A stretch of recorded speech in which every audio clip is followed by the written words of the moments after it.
Bapak dan Ibu guru, di video kali ini kita akan membahas mengenai faktor apa saja yang dapat mendorong seseorang menjadi pelaku kekerasan seksual.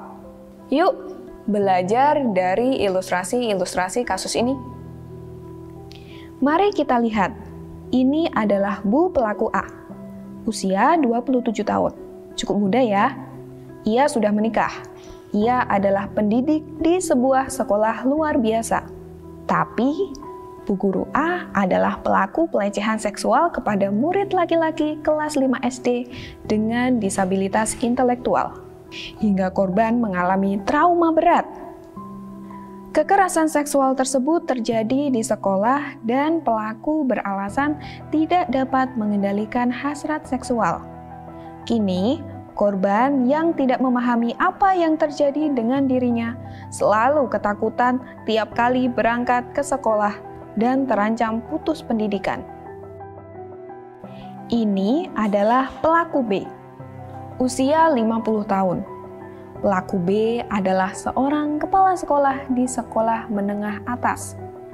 Ia melakukan pelecehan seksual kepada seorang staf tata usaha perempuan di sekolah.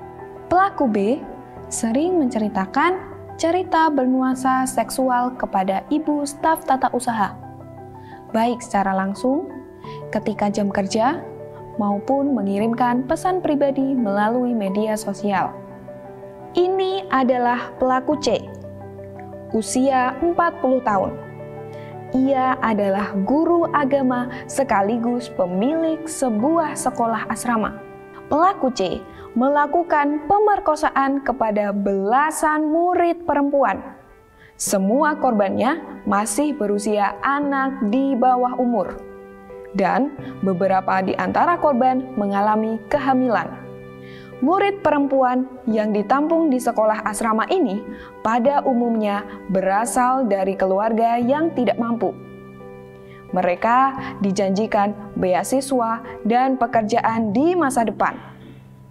Pelaku C kerap kali menakuti para korban dengan ayat-ayat di kitab suci, bahwa murid tidak boleh melawan guru yang berilmu. Kekerasan seksual yang dilakukan oleh pelaku C berlangsung selama beberapa tahun, sebelum akhirnya terbongkar dan dihukum pidana berat. Bagaimana kita dapat mengenali karakteristik pelaku kekerasan seksual? Pelaku kekerasan seksual tidak memiliki karakteristik tertentu terkait identitas, pekerjaan, postur tubuh, maupun ciri lainnya. Akan tetapi, ada faktor-faktor pendorong mengapa seseorang melakukan kekerasan seksual. Dari 3 ilustrasi kasus sebelumnya, mari kita analisis bersama. Pertama, memiliki kekuasaan atau jabatan. Kekuasaan yang dimiliki pelaku dapat berupa sumber daya pengetahuan ekonomi dan atau penerimaan masyarakat atau status sosial. Pelaku A seorang guru, pelaku B seorang kepala sekolah, dan pelaku C seorang guru agama.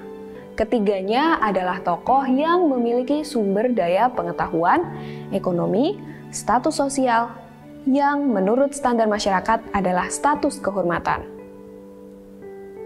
Akan tetapi, kuasa tersebut justru digunakan untuk melakukan kekerasan seksual. Kedua, pelaku kekerasan seksual makin terfasilitasi dengan adanya budaya pemakluman atas tindakan kekerasan seksual. Pelaku A misalnya, menganggap penyebab tindakan kekerasan seksual yang ia lakukan semata karena tak mampu menahan hasrat seksualnya. Yang secara tak langsung menganggap korbanlah yang bersalah karena membuat dirinya bernafsu.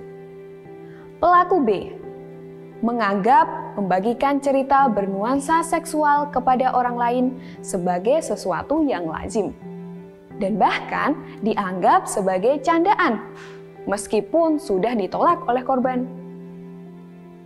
Ketiga, Faktor yang mendorong seseorang menjadi pelaku kekerasan seksual adalah ekosistem atau lingkungan yang tidak memiliki peraturan terkait pencegahan, penanganan, dan pemulihan kasus kekerasan seksual. Sehingga pelaku tidak merasa takut melakukan kekerasan karena tidak akan ada konsekuensi dari perilakunya.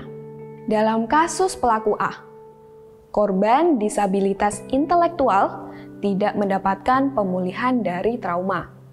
Dalam kasus pelaku B, kepala sekolah justru melaporkan korban dengan tuduhan pencemaran nama baik dan malah berhasil naik jabatan. Dalam kasus pelaku C, tindakan kekerasan seksual dapat disembunyikan bertahun-tahun sebelum terbongkar. Ketiga pelaku berada dalam lingkungan yang tidak memahami penanganan kasus kekerasan seksual, sehingga tidak memiliki keberpihakan kepada korban kekerasan seksual yang justru perlu dibantu dan diprioritaskan dalam penanganan kasus kekerasan.